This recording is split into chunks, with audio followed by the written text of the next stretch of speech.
Yo mga kakamoto, panibagong araw, panibagong kalokohan. Kalye na naman tayo. Ngayong vlog, susubukan nating mag-ikot gamit lang ang 100 piso na gas. Tingnan natin kung saan tayo dadalhin ng scooter ko at ng gutom ko. Pero syempre, habang umaandar tayo, kwentuhan na rin. Gusto ko lang i-share yung unang beses kong nagka-scooter at kung bakit di ko na siya maiwan hanggang ngayon.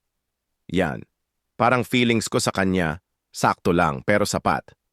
Nung una akong nagkamotor, parang ako yung bida sa pelikula.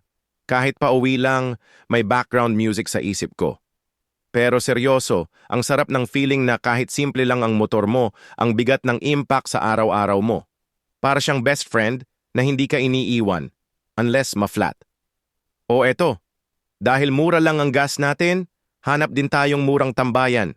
Saan pa ba? E di sa kwek-kwekan sa kanto.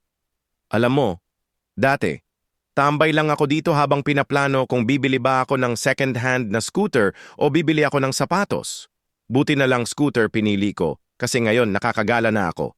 Pares, 50 piso, gas, 100 piso. Kwento habang umaandar, libre. Pero yung feelings ko, mahal. Ayan mga kaskut, nakapisot 5 lang tayo pero ang layo na ng narating, hindi lang physically, pati sa mga kwento at trip sa buhay.